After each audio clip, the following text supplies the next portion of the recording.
Hello, I'm Fast Lawyer. Today we're going to review Out of Sight VR, a game released today, May 22nd, 2025, in early access on the Steam store by developers The Gang and Flat2 VR Studios. It normally retails for $24.99. It is on a release sale 20% off. I did receive a free Steam key through the Discord for Flat2 VR Studios, and I tested it out on the Meta Quest 3 using link cable on my RTX 3080. Out of Sight VR is a port of the non-VR game Out of Sight, which also released today, and it's a puzzle adventure game with some elements of horror and some stealth as well. It has some similarities to games such as Limbo, Inside, or Little Nightmares, but unfortunately I would say this game is definitely a notch or two below any of those titles. I think it's a solid title. I think some people will like it a lot more than I did. It just never really drew me in. So let's talk about Out of Sight VR, why I think it's a solid title, but why I think it maybe left me underwhelmed. First things first, Out of Sight VR is running on the Unreal Engine 5.2, and by default all the graphical settings were set to epic, and unsurprisingly on my RTX 3080 I was getting variable frame rates anywhere from 40 to 90 frames per second all over the place. But by customizing the graphical settings I was able to get a mostly 90 frames per second experience. So if you're experiencing any optimization issues, please look at your graphical settings. It mostly fixed them for me. You do have full locomotion, smooth and snap turning available, along with speed of turn or degree of turn. There are comfort options available as well. You can play comfortably seated, and you have a button crouch. And although this game released in early access, I really didn't experience any serious issues or bugs. And about the only nitpick I have is that there might be some technical issues with the pathing, but that's related to where the teddy bear is facing, and you're kind of limited in your movements if you don't place the teddy bear in the right place or where you're trying to go. So I guess this is a perfect time to segue into the story and to the technical concept of this game. So basically you're Sophie, and Sophie is a blind little girl, and she's trying to escape from this basically house of horrors, but you're somehow magically able to see when you hug your teddy bear. When you hug your teddy bear, you're actually in first person mode, and you can see clearly and you can walk around without any problems, because again you see through your teddy bear. You're holding your teddy bear in front of you, so you have no problems navigating. However, since you're hugging your teddy bear, you can't use your arms for any other reason, so you have to put your teddy bear down to open any doors or to pull on any levers or to move any object. You can only put your teddy bear down in certain locations, and doing so locks you into third person view from the point of view of where you left your teddy bear. Again, you're seeing through his eyes, and obviously because both you and Teddy are small, the world seems very big, and basically you'll be finding keys or pulling levers to open doors or moving objects to reach higher places or lower, as the case may be. There are some stealth sections where you'll have to hide while trying to solve some of these puzzles or just otherwise avoid detection. There are some chase sequences as well. If you get caught, you will have to restart, but the checkpoints for the most part are pretty generous. Now most of the puzzles are pretty easy. I did get stumped on one or two puzzles for a few minutes, but honestly a lot of the challenge in this game is just that it wants you to do certain things in a certain way, and you might have to try a couple of different ways before you reach the one the game wanted, especially during some of the stealth sections, and that might be frustrating for some. Now it took me 4 hours to complete the game, but I would imagine it would take most people 3 to 4 hours to beat the game. The game is quite linear, and there are a few places to go outside of where it wants you to go, and it seemed like every time I wanted to go outside the beaten path it was usually a dead end. And unlike made for VR games, here there's very few items that are interactable, and instead of reaching out, grabbing a lever and pulling it down, or reaching out a door handle and pulling it to open a door, or inserting a key and turning it to open a locked door, here all those interactions are done by button press. And probably the biggest mistake done in this VR title is that you never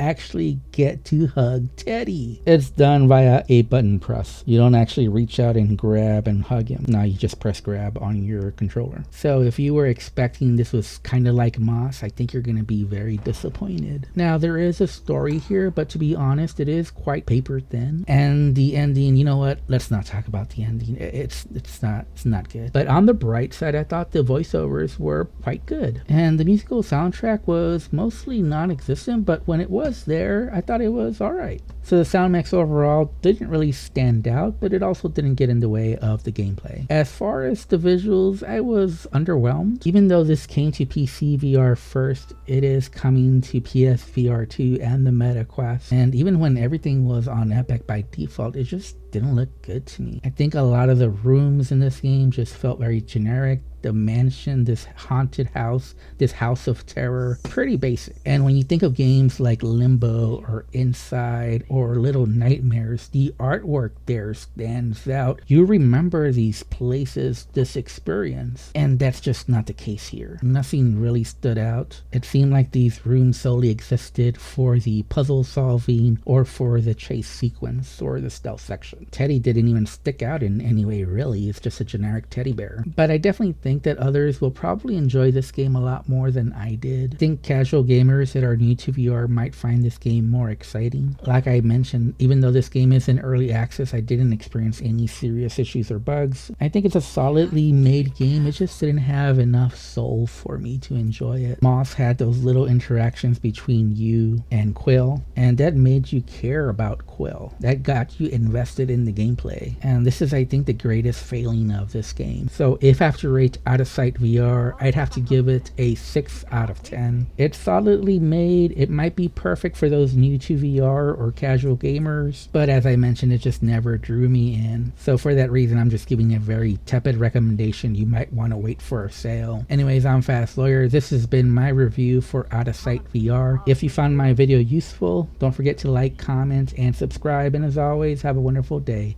and enjoy the rest of the video.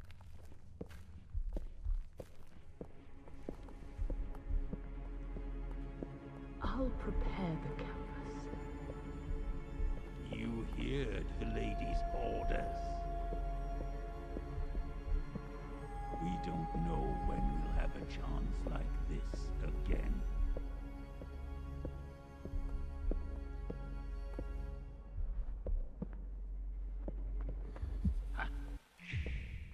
I knew I'd find you. Please